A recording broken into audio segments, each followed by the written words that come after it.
Hello and welcome to the Denver Homes Market Report. Today's episode marks the 47th episode. I hope you are tuning in each week and enjoying listening to the show. This is Ricky Schoonover of Mode Denver Real Estate.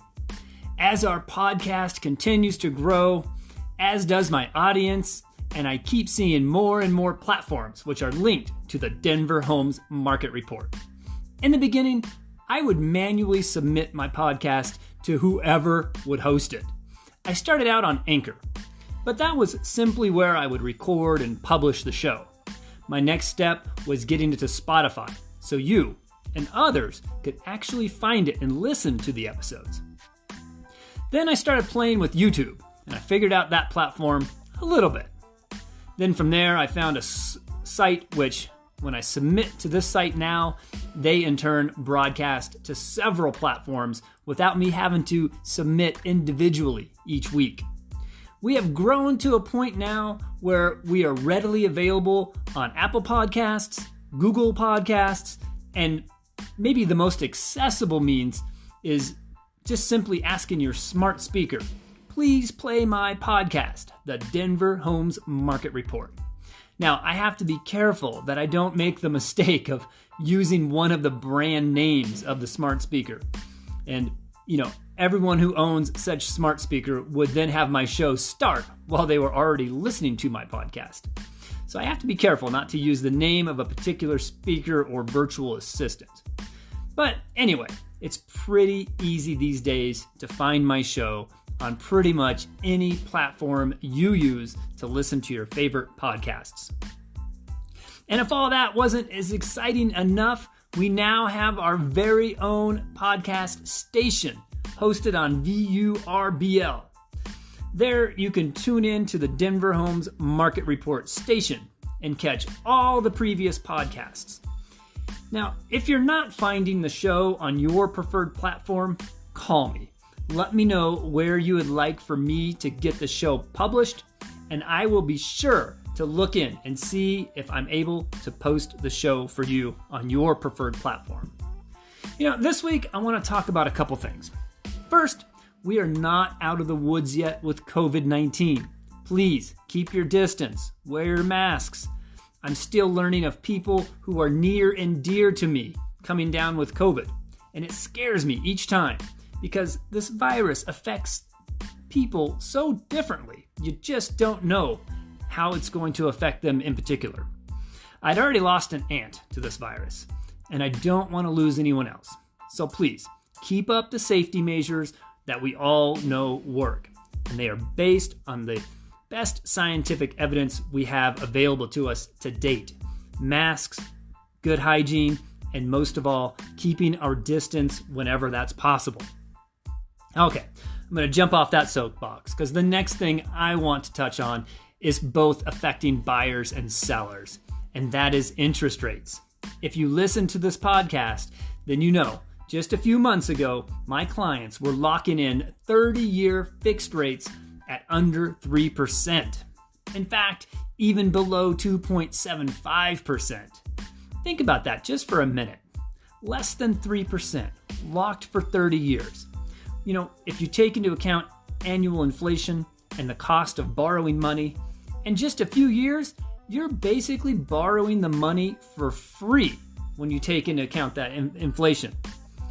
I just had a conversation with my lender partner, Jackson Riggs of the Mortgage Network.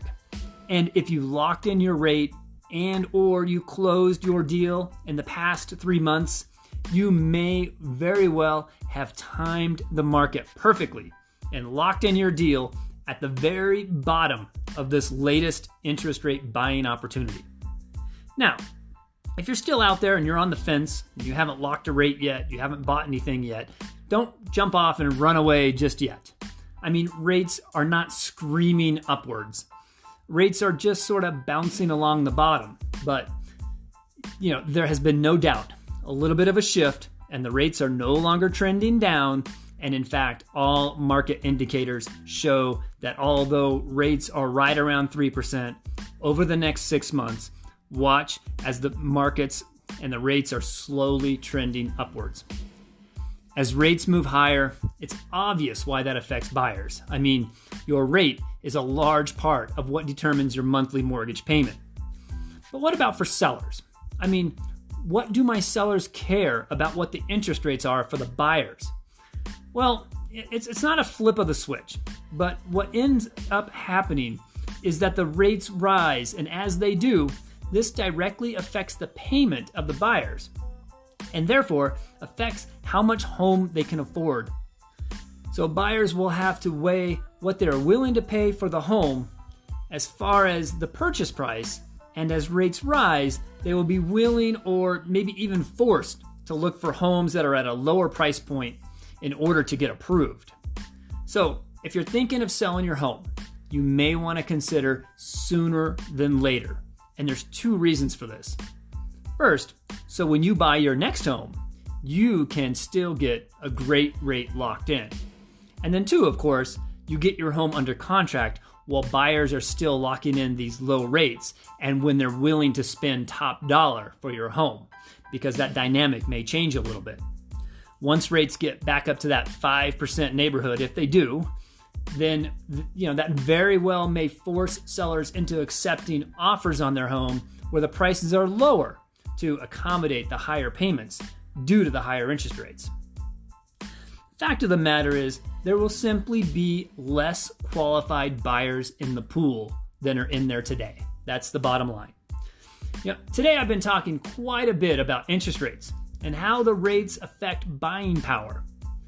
I know many of you who own homes check the national sites for their estimates on the value of your home. It's important to know a few things about these national sites. First, they are not the MLS. They would love for you, as the public, to think they are the authority on listings and data.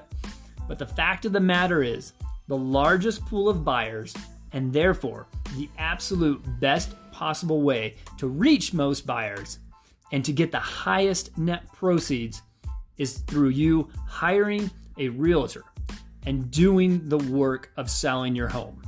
Now, I know it's not easy. The open houses, constantly cleaning, making the home show ready, and then the buyer and their agent don't even show up. I get the frustrations.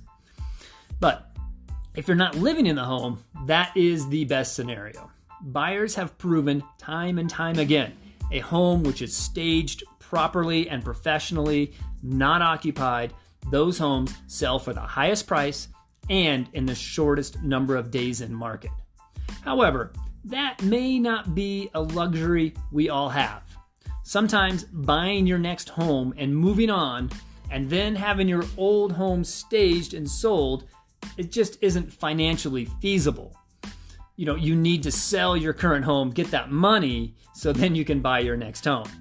So the next best thing is for you to do the work with your realtor. You do your best work with your realtor and making the home as professionally presented as possible. There's a reason why all these different schemes out there of buying your home up front for cash or, those type of things, they usually just do not yield the best possible outcome for those who are selling their home. I mean, why leave money on the table for someone else? It's your investment. You took the risk. You built the equity.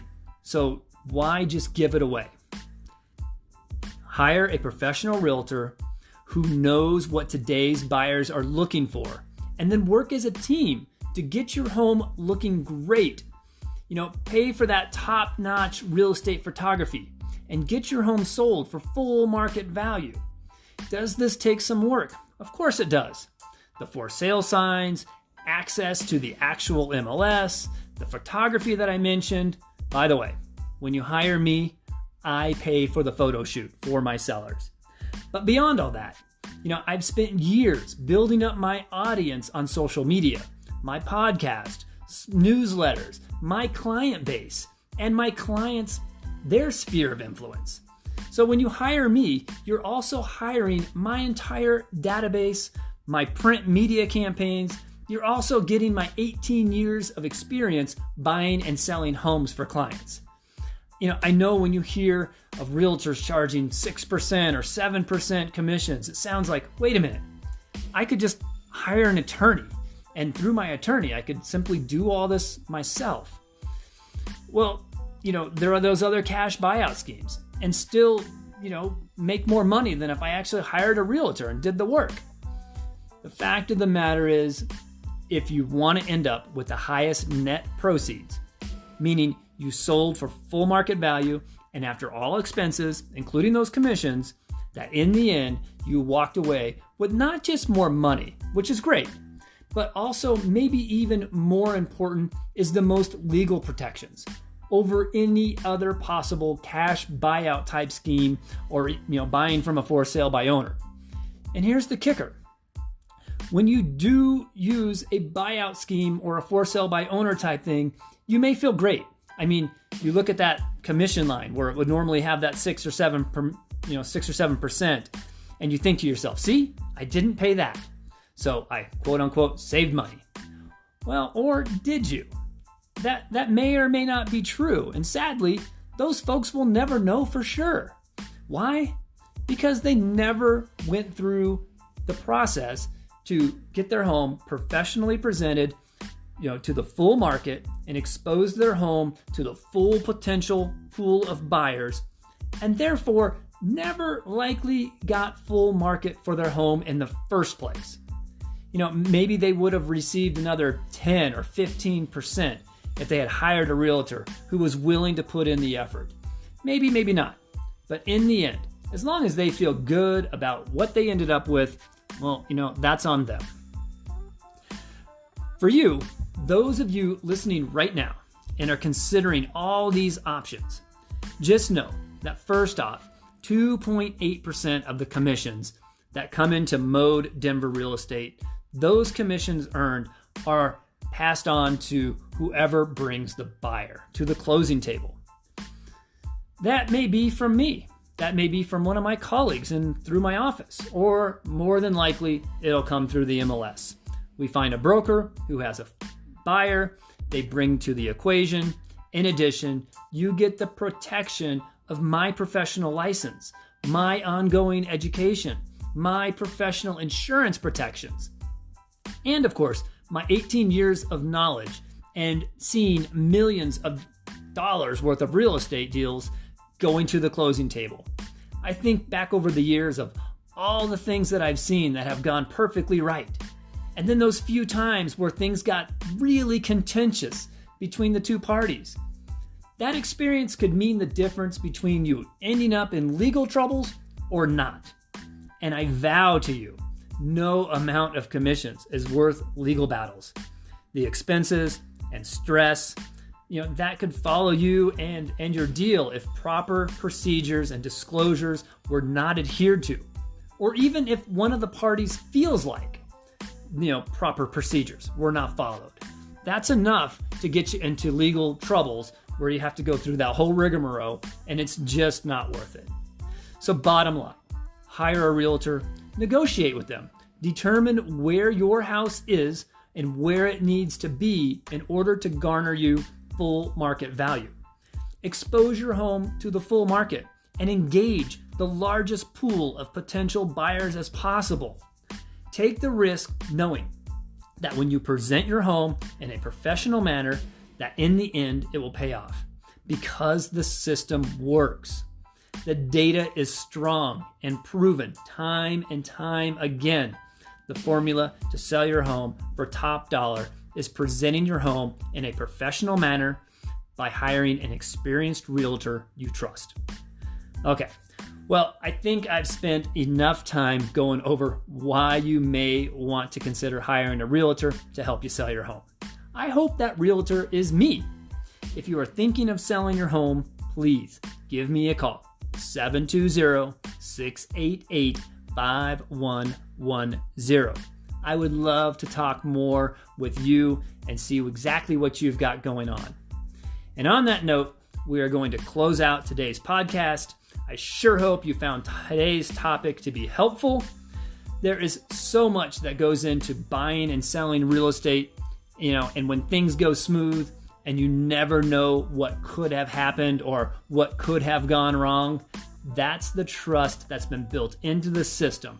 And that's why buying real estate continues to be one of the best investments you can make. This is, once again, Ricky Schoonover of Mode Denver Real Estate. You have been listening to the Denver Homes Market Report, Denver's real estate podcast. Thank you for tuning in, and we'll see you next week.